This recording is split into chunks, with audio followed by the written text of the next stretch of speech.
মুফতি মাকসুদুল হাসান আপনাদের সামনে মেরাজ শরীফের আলোকে কিছু আলোচনা করেছেন। আমি সেই দিকে আলোকপাত করব না, শুধু এটুকুই বলবো, আল্লাহ তাবারক ওয়া তাআলা আদম আলাইহিস সালাম হতে ঈসা আলাইহিস সালাম পর্যন্ত 1,00,000 কি 2,24,000 পয়গাম্বর, প্রত্যেক নবী রসুলগণকে আল্লাহ স্পেশাল কিছু পাওয়ার দিয়েছেন, যে পাওয়ারের নাম হলো মুজিজা। কি নাম? জোরে বলো। মুজিজা। সমস্ত নবী রসুলগণের পাওয়ার যদি, মুজিজাগুলো যদি এক পাল্লায় দেওয়া হয়, আর আমাদের নবীকে যে আল্লাহ অসংখ্য মুজিজা দিয়েছেন, এর মধ্যে অন্যতম মুজিজা হলো মেরাজ শরীফ। সুবহানাল্লাহ বলেন। এই মেরাজ শরীফের মর্যাদাকে যদি অন্য পাল্লায় দেওয়া হয়, তাহলে মেরাজ শরীফের মর্যাদার পাল্লা ভারী হয়ে যাবে, যা আল্লাহ কোন নবী রসুলকে দান করেন নাই। যে মর্যাদা, সেই মর্যাদা আমাদের নবীকে আল্লাহ দান করেছেন। খুশি না বেজার? জোরে বলেন। আমাদের মুসলমানের মধ্যে কিছু মুসলমান নামদারি মুনাফিক আছে, নবীর মর্যাদা শুনলে তাকে গায়ে আগুন জ্বলে।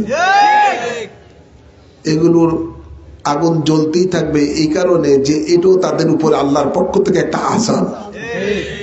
এটা কি আযাব? ওরা জ্বলতেই থাকবে। আর আল্লাহ বলেন ওয়ারাফানা লাকা যিকরাক, বন্ধু ওরা জ্বলবে, আমি আল্লাহ আপনার মর্যাদাকে শুধু বাড়াচ্ছি। বাড়াইতেছেন কে?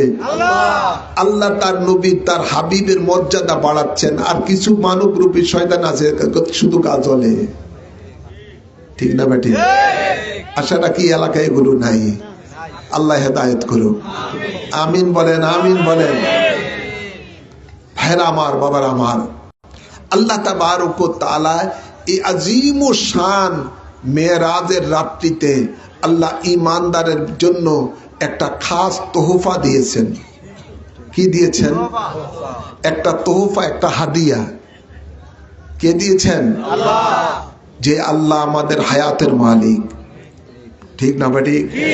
যে আল্লাহ আমাদের মৌতের মালিক, যে আল্লাহ আমাদের রিজিকের মালিক, যে আল্লাহ কুল কায়নাতের মালিক, সে আল্লাহ আমাদেরকে মেরাজের রাত্রিতে তার হাবিবের মাধ্যমে একটা গিফট, একটা তোহফা পাঠিয়েছেন।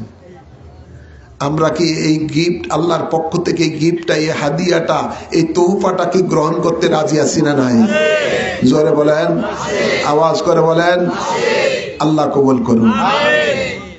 ভাইরা আমার, বাবার আমার, এই হাদিয়াটা নিয়ে যখন নবী পাক রওনা দিলেন